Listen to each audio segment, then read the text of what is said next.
ఆ మున్సిపాలిటీ చాలా hot cake. అక్కడ భూమి ఎకరా 100 కోట్లకు పైగా ఉంటుంది. అంత కాస్ట్లీ ఏరియా ఇప్పుడు గ్రేటర్ హైదరాబాద్ మున్సిపల్ కార్పొరేషన్లో అంతర్భాగం కానుంది. కేక పుట్టిస్తున్న కోకాపేట భూములు ఉన్న నార్సింగి మున్సిపాలిటీని జిహెచ్ఎంసీలో కలపడం వల్ల పన్నుల భారం పెరుగుతుందని స్థానికులు అయితే అభిప్రాయం వ్యక్తం చేస్తున్నారు. జిహెచ్ఎంసీలో విలీనం చేస్తే ఇక్కడ నుంచి వచ్చే నిధులన్నీ నగరం మొత్తం వెళ్తాయని, మున్సిపాలిటీ వల్ల తమ నిధులు తమకే ఖర్చు పెడతారని చెబుతున్నారు. జిహెచ్ఎంసీలో విలీనంపై నార్సింగి ప్రజాప్రతినిధులు ఏమంటున్నారు? మరింత సమాచారం మా ప్రతినిధి విక్రమిస్తారు. హైదరాబాద్ నగర శివారు మున్సిపాలిటీ నార్సింగి చూసుకోవచ్చు మనం. కోకాపేట ఈ ప్రాంతం అంతా కూడా ఈ మున్సిపాలిటీలో ఉంటుంది. అత్యధిక రెవెన్యూ వచ్చే మున్సిపాలిటీగా దీన్ని చూడొచ్చు. మనం సాఫ్ట్వేర్ రంగం అంతా కూడా ఉద్యోగస్తులంతా కూడా ఈ నార్సింగ్ మున్సిపాలిటీ పరిధిలోనే ఎక్కువగా ఉంటారు. కోకాపేట ప్రాంతం అంతా కూడా నార్సింగ్ మున్సిపల్ పరిధిలోకే వస్తుంది. ఈ నార్సింగ్ మున్సిపాలిటీని జిహెచ్ఎంసీలో విలీనం చేయాలని చెప్పి రాష్ట్ర ప్రభుత్వం నిర్ణయం తీసుకుంది. దీనిపై స్థానిక ప్రజలు ఏమనుకుంటున్నారో వారి మాటల్లోనే అడుగుదాం. చెప్పండి, నార్సింగ్ మున్సిపాలిటీని జిహెచ్ఎంసీలో విలీనం చేయడాన్ని మీరు సమర్థిస్తున్నారా, వ్యతిరేకిస్తున్నారా? అయితే దీనివల్ల జిహెచ్ఎంసీలో కలవడం వల్ల సంతోషమే, కాదని అనలేం. కానీ ఏంటంటే మనకు ప్రజలకు విపరీతమైన ప్రాబ్లమ్స్ స్టార్ట్ అవుతాయి. ఇప్పుడు స్థానికంగా మేము ఉన్నాం కాబట్టి ఒక 5-6 కిలోమీటర్ల పరిధిలో మేము అన్ని పనులు చేసుకోగలిగినాం, చేసినాం కూడా, నీట్గా మెయింటైన్ చేసినాము. కానీ జిహెచ్ఎంసీ అనేది ఒక సముద్రం లాంటిది. ఇప్పుడున్న ప్రస్తుత పరిస్థితులలో జిహెచ్ఎంసీ ఏ విధంగా నడుస్తుంది అనేది అందరికీ తెలుసు. ఎక్కడ చెత్త అక్కడనే, అసలు చేయడానికి కూడా ఇబ్బంది అవుతుంది, సిబ్బంది సరిగ్గా లేక. మా దగ్గర ఏంటంటే మేము అన్ని విధాలుగా సరి చేసుకొని, సిబ్బందిని సరిగ్గా చేసుకొని అన్ని చేసినాం కాబట్టి మేము చేయగలుగుతున్నాం, చేసినాం కూడా. అయితే ఈ జిహెచ్ఎంసీ కలవడం వల్ల అవి ఏ విధంగా చేస్తారనేది ప్రభుత్వం నిర్ణయించాలి. ఖచ్చితమైన సలహాలు పాటించి వార్డులు ఏ విధంగా విభజించి నీట్గా ఏదైనా ఉంటే కార్యాచరణ జరిగేటట్టు చూడాలి.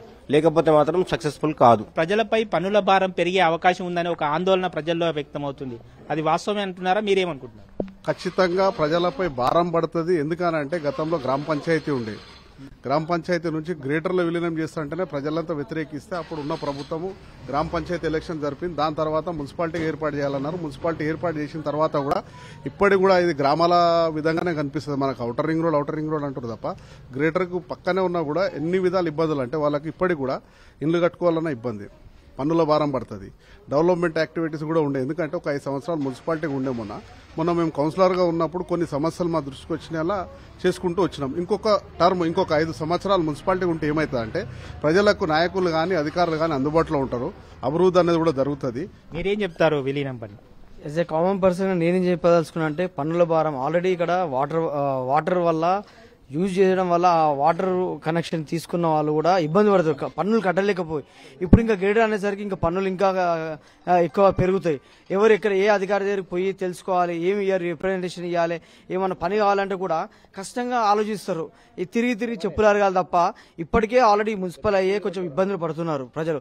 ఇంకొక టర్మ్ ఈ ఒక అవకాశం ఇస్తే ప్రజలకు ఇప్పుడు డెవలప్ అవుతున్న ఈ మున్సిపాలిటీ కూడా, మా మున్సిపాలిటీ కానీ ఈ తదితర మున్సిపాలిటీ ఒక టర్మ్ ఇచ్చి నెక్స్ట్ టర్మ్ వరకు జిహెచ్ఎంసీ విలీనం చేస్తే బాగుంటుందని మా అభిప్రాయం. మొత్తం మీద చూసుకోవచ్చు, నార్సింగి ప్రజలు ప్రధానంగా చెప్తున్నది ఏంటంటే ఖచ్చితంగా ఇంకొక 5 ఏళ్ల పాటు నార్సింగ్ మున్సిపాలిటీని ప్రత్యేకంగా మున్సిపాలిటీగానే ఉంచాలి. జిహెచ్ఎంసీలో విలీనం చేయడం వల్ల ప్రజలపై పన్నుల భారం పడుతుంది. నిర్మాణాలు చేసుకోవాలనుకున్న వారు కూడా ఇబ్బంది పడతారు. మున్సిపాలిటీగా నార్సింగ్ ని కొనసాగించాలని చెప్పి స్థానికులు అయితే కోరుతున్నారు. వీడియో జర్నలిస్ట్ మహేష్ తో విక్రమ్, సాక్షి టీవీ, హైదరాబాద్. అలాగే ఫిర్జాదిగూడ మున్సిపల్ కార్పొరేషన్ జిహెచ్ఎంసీలో విలీనం చేయడం పట్ల మిశ్రమ స్పందన అయితే వస్తోంది. విలీనం వల్ల అభివృద్ధి బాగా జరుగుతుందని కొందరు చెబుతుంటే పన్నులు పెరిగి ప్రజలు ఇబ్బంది పడతారని మరికొందరు అంటున్నారు.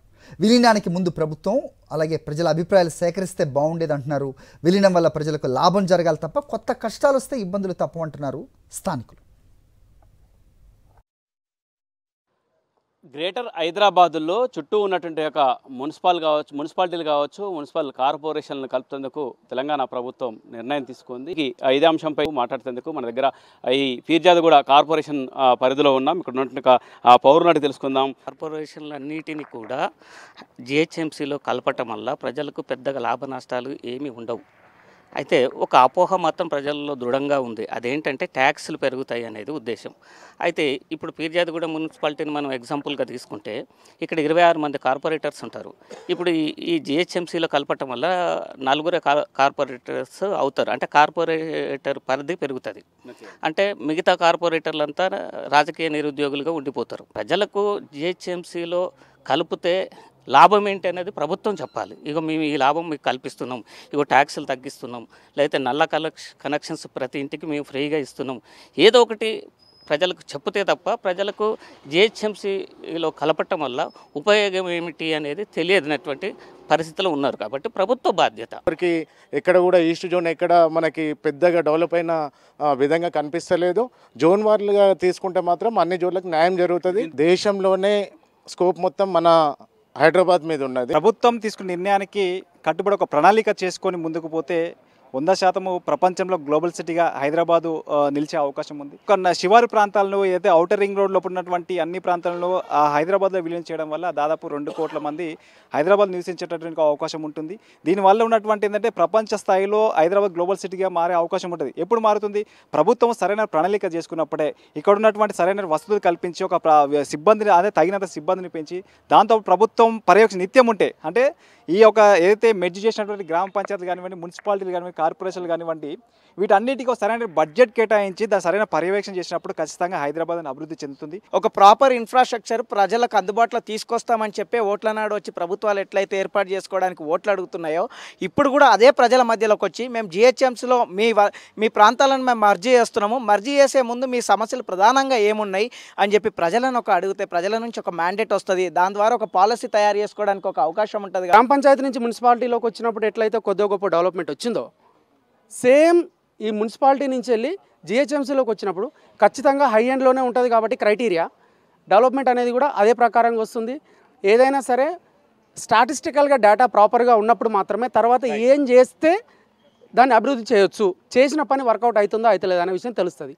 సో స్టాటిస్టిక్స్ డెవలప్ అయితే కాబట్టి జిహెచ్ఎంసీ వల్ల ఉపయోగమే ఉంటుందని చెప్పేసి నేను నమ్ముతున్నాను. ఒక ప్రాపర్ ఇన్ఫ్రాస్ట్రక్చర్ ప్రజలకు అందుబాటులో తీసుకొస్తామని చెప్పే ఓట్ల నాడు వచ్చి ప్రభుత్వాలు ఎట్లయితే ఏర్పాటు చేసుకోవడానికి ఓట్లు అడుగుతున్నాయో, ఇప్పుడు కూడా అదే ప్రజల మధ్యలోకి వచ్చి మేము జిహెచ్ఎంసీలో మీ ప్రాంతాలను మేము మర్జీ చేస్తున్నాము, మర్జీ చేసే ముందు మీ సమస్యలు ప్రధానంగా ఏమున్నాయి అని చెప్పి ప్రజలను అడిగితే ప్రజల నుంచి ఒక మ్యాండేట్ వస్తుంది. దాని ద్వారా ఒక పాలసీ తయారు చేసుకోవడానికి ఒక అవకాశం ఉంటుంది. గ్రామ పంచాయతీ నుంచి మున్సిపాలిటీలోకి వచ్చినప్పుడు ఎట్లయితే కొద్దిగా గొప్ప డెవలప్మెంట్ వచ్చిందో, సేమ్ ఈ మున్సిపాలిటీ నుంచి వెళ్ళి జిహెచ్ఎంసీలోకి వచ్చినప్పుడు ఖచ్చితంగా హై ఎండ్లోనే ఉంటుంది. కాబట్టి క్రైటీరియా డెవలప్మెంట్ అనేది కూడా అదే ప్రకారంగా వస్తుంది.